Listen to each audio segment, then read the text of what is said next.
saya sudah melobi ke keraton juga. Kita juga sudah mengusulkan ini pada Gusti Yudoningrat di Yudonegaran. Kebetulan saya juga ikut tenggene beliaunya Gusti Yudoningrat. Gitu. Kalau memang itu salah atau mungkin saya dapat informasi itu yang bikin itu Pak Lutfi dari Pekalongan katanya. Ya, gitu. Ya, jadi nek tamu gak sopan ya tempiling gitu ya. Oke, setuju loh. Gitu. Mbak Alawian itu sesuatu yang benar-benar masif ya. Artinya mereka bukan karena kecelakaan, kesalahan penamaan, pengidentitasan, bukan. Tapi memang sengaja, ya, sengaja. Iya, jadi waduh, sampai kadang kalau kita data siapa yang dibalikan itu ngeri ya. Ngeri, benar-benar ngeri. Artinya yang nyata-nyata real itu Zuriyah Mataram misalkan, real dan jelas buktinya. Artinya artefak, data, kekancingan dan lain-lain itu ada, itu diba'alawikan. Dan ini makanya bagian dari perjuangan kita adalah meluruskan hal-hal seperti ini. Tidak terverifikasi di dalam kitab-kitab sejarah yang ada di masa tokoh-tokoh yang mereka tulis sekarang ini. Faqih Muqaddam sebagai wali besar itu tidak ada. Faqih Muqaddam itu 650 meninggal. Itu kitab yang ada di dalam negara Yaman, Hadramaut khususnya. Itu banyak disebutkan tokoh-tokoh di situ, ulama, nggak ada yang bernama Faqih Muqaddam itu.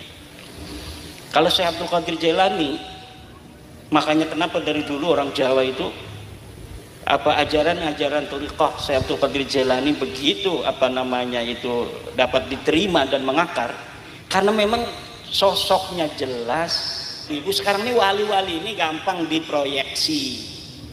Jadi ada pembangunan karakter seorang wali untuk niat-niat tertentu orang yang mengiklankannya untuk kepentingan klan, untuk kepentingan ekonomi dan lain sebagainya. Maka kalau ingin mencari wali jangan di YouTube. Saya sudah berapa YouTuber yang ngomong Kiai Imaduddin waliullah. Orang yang menentangnya pada mati. Saya ketawa-ketawa aja, orang udah ajal itu. Terkait dengan diskursus nasab ya. Dan semoga ini nanti juga bisa mencetak intelektual NU yang mungkin berkecimpung dalam dunia nasab sehingga nanti dapat berkontribusi. Nah, untuk selanjutnya karena ini saresehan ya. Nah, ini saya akan membuka dalam sesi pertama, ini saya akan membuka 3 penanya. Ya. Kalau ada dari peserta penasaran, silahkan bertanya. Nanti sebutkan nama dan utusannya. Dari mana? Monggo. Monggo. Mumpung di sini ada pakarnya, ya kan? Monggo. Nggih. Setunggal, kalih, 3. Sampun 3 nggih. Monggo Bapak sinten mau? Nggih, dari Nganjuk. Monggo. Coba panitia satu-satu ini panitia. Maju mawon maju.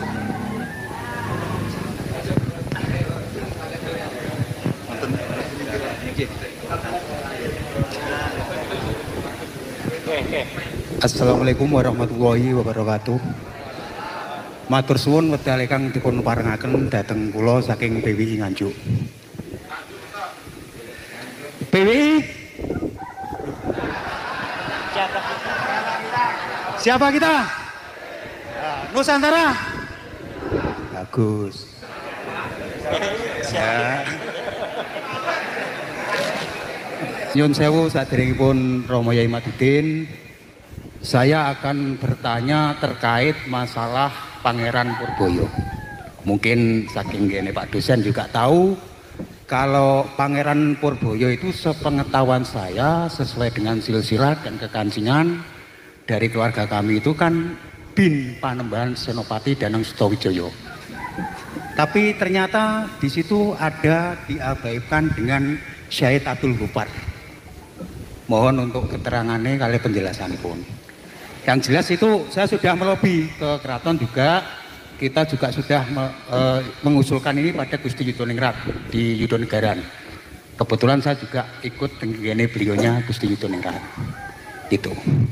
Kalau memang itu salah atau mungkin saya dapat informasi itu yang bikin itu Pak Lutfi dari Pekalongan katanya ya gitu ya. Jadi nek tamu gak sopan ya tempiling gitu aja. Oke, setuju loh. Wah gitu, matur suwun.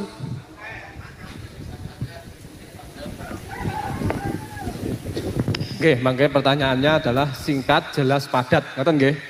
Mboten usah kemana-mana. Menika langsung dipun jawab napa langsung dijawab?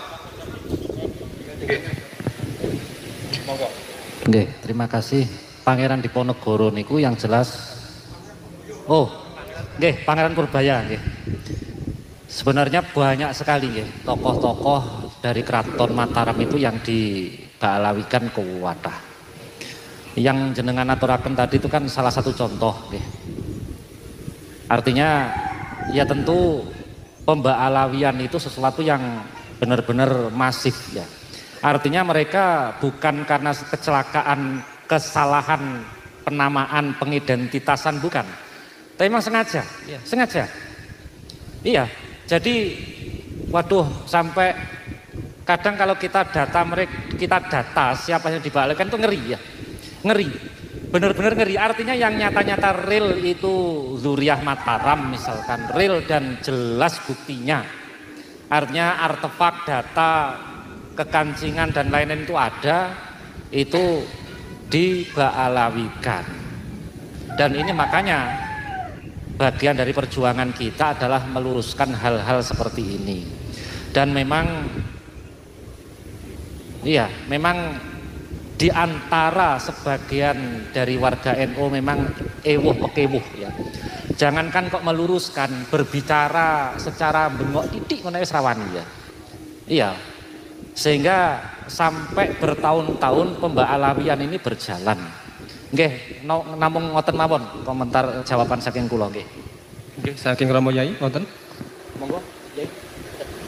Nggih, menawi mboten wonten menika wau nggih napa niku jawabipun saking Yai Fuadi nggih.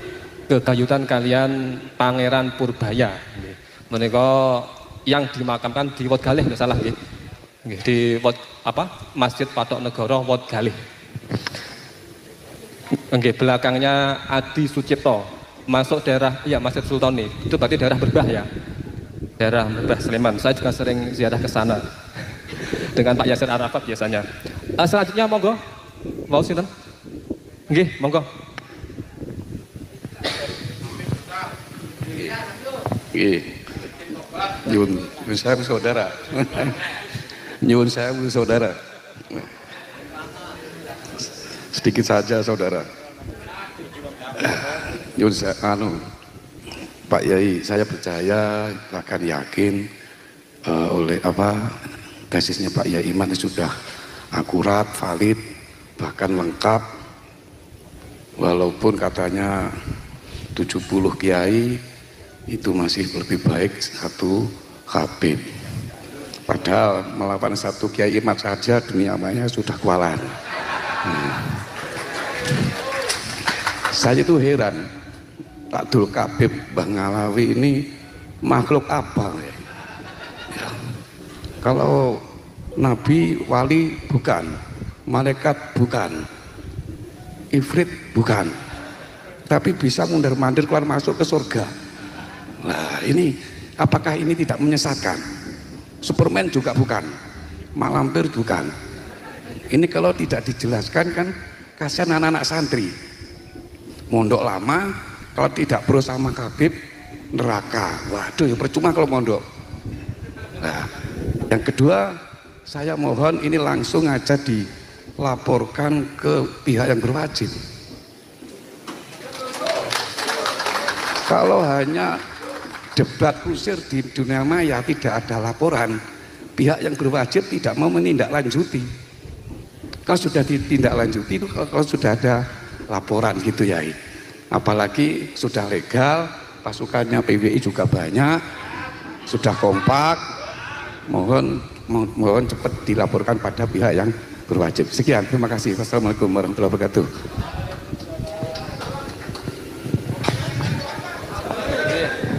Monggo Yai mau terkait dengan siapa itu Ba'alawi gitu ya.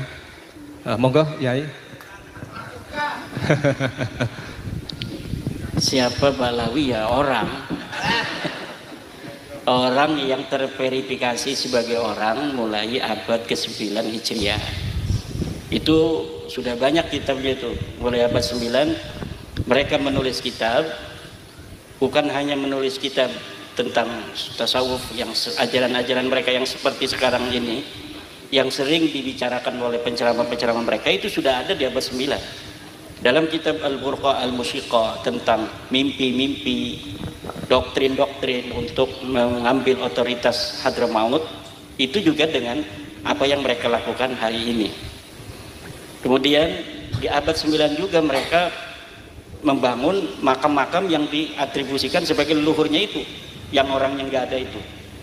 Bikin makamnya Ahmad bin Isa, bikin makamnya Ubaid, bikin makamnya Alwi, bikin makamnya Muhammad, bikin makamnya Alwi II, bikin makamnya Ali Qosam, bikin makamnya Sohib Mirbat.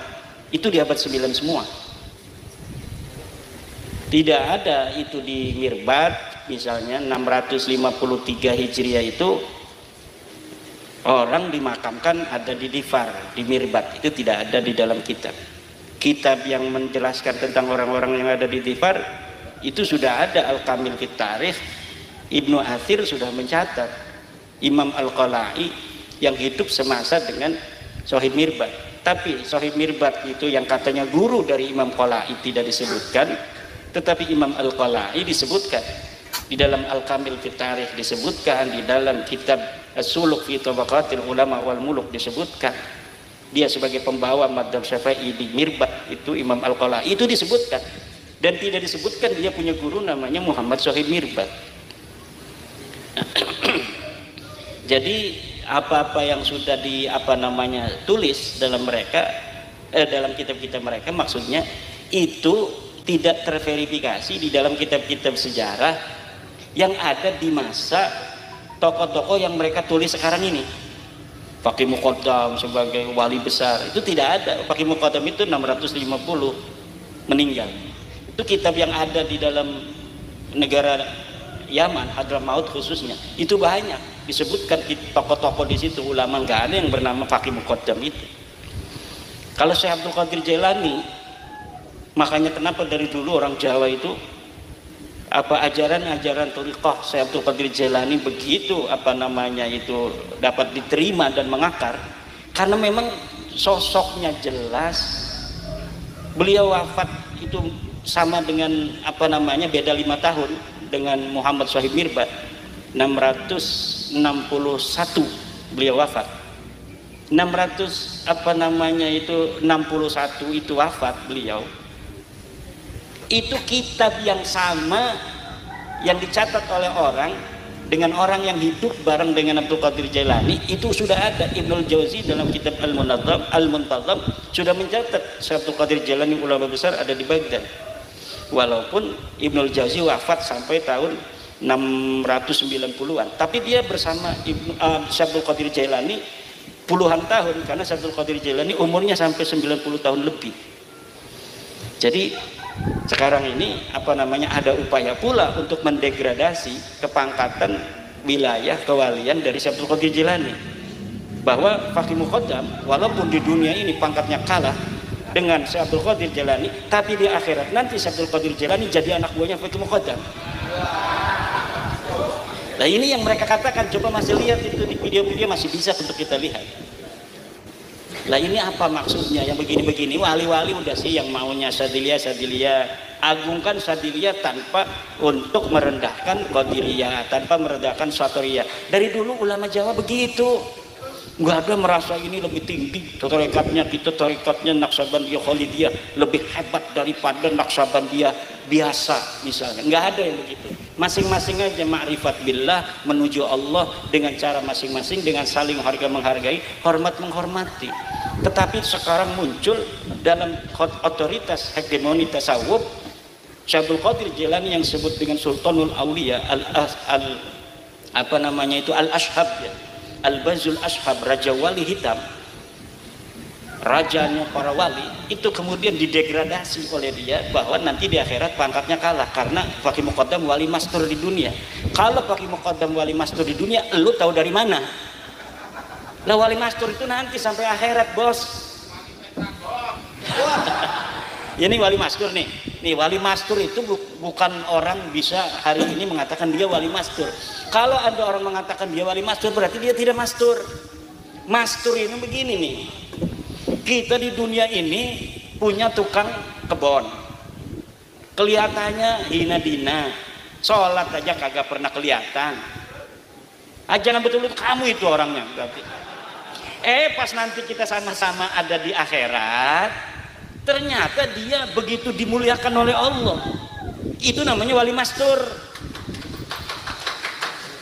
Kalau di dunia kita sudah ngomong itu wali mastur, berarti dia tidak mastur. Masturnya sing pundi. Wali mastur itu hanya ada nanti di hari kiamat, di hari akhirat. Bahwa nanti ada orang-orang yang hina dina di dunia, dia kadang-kadang itu sholat yang nggak kelihatan. Ternyata dia sholatnya apabila tidak ada orang. Ini jangan-jangan nanti yang hadir, ya saya juga begitu aja lah. Enak aja, awas. Man tasawwafa wa lam yatafaqqah faqad tazandaqa. Orang yang bertasawuf dia tidak berfikih, maka dia akan jadi jindik. Nah, itu yang keluar dari hal-hal yang seperti itu namanya mastur. Dia ibadahnya luar biasa kalau tidak ada orang, istrinya aja nggak tahu. Kalau orang istrinya tahu dia ibadahnya kuat, itu belum hebat. Tapi kalau istrinya saja nganggapnya dia, kalau ada istrinya sholat biasa-biasa saja. Tapi kalau nggak ada istrinya, dia sholatnya nangis luar biasa. Itu hebat. Kalau ada istri nangis dia. Kenapa? Saya bermimpi semalam bertemu dengan waliullah. Katanya engkau akan meninggal dunia seminggu lagi. Kecuali dengan satu syarat. Syaratnya apa? Kamu harus nikah lagi. Tapi saya tidak mau, wahai istriku. Saya lebih baik mati 7 hari lagi. Itulah kenapa saya nangis malam hari ini. Kata istrinya, udah nikah lagi aja nggak apa-apa. Ini actingnya ada yang begitu tuh. Ada nggak yang begini actingnya? Saya punya temen actingnya begitu. Temen apa teman? Nah itu. Jadi bapak-bapak, ibu-ibu, sekarang ini wali-wali ini gampang diproyeksi. Jadi ada pembangunan karakter seorang wali untuk niat-niat tertentu orang yang mengiklankannya untuk kepentingan klan, untuk kepentingan ekonomi dan lain sebagainya. Maka kalau ingin mencari wali jangan di YouTube. Saya sudah berapa YouTuber yang ngomong Kiai Imaduddin waliullah. Orang yang menentangnya pada mati. Saya ketawa-ketawa aja, orang udah ajal itu. Katanya gara-gara menentang saya. Lah kalau saya mengikuti itu, mengikuti hati sayanya itu kepada apa zonnya orang-orang, itu berbahaya bagi saya. Sangat berbahaya. Nanti saya oh iya jangan nentang. Mati loh.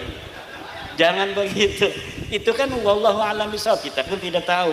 Kenapa itu ada orang kok lagi wasiat mati, habis wasiat mati. Lagi kita nggak tahu. Tapi saya pribadi, walaupun youtuber waliullah itu, youtubernya waliullah pasti itu, karena dia tahu siapa waliullah. Kalau saya mengikuti, misalnya hatinya mempercayai, merespon, iya dong saya ini gimana. Lah ini itu saya ini nazaltu min hadir rahman. Saya turun dari bagian Allah. Misalnya saya nggak tahu apa saya ada bagian di dalam sisi Allah atau tidak. Tapi kalau saya mengiyakan, nazaltu minhu nazla. Na'udzubillah. Makanya kita harus hati-hati nih. Ala inna awliya Allah la khaufun alaihim wa lahum yahzanun. Ingat, kekasih-kekasih Allah, wali-walinya itu tidak punya rasa takut. Itu cirinya. Yang kedua, tidak punya rasa sedih. Takut itu tentang apa yang ada di depan. Kalau sedih tentang apa yang ada di belakang. Istrinya mati dia masih nangis. Ya, itu jadi walinya susah. Kalau istrinya mati sekarang, besok kawin lagi, waliullah gitu.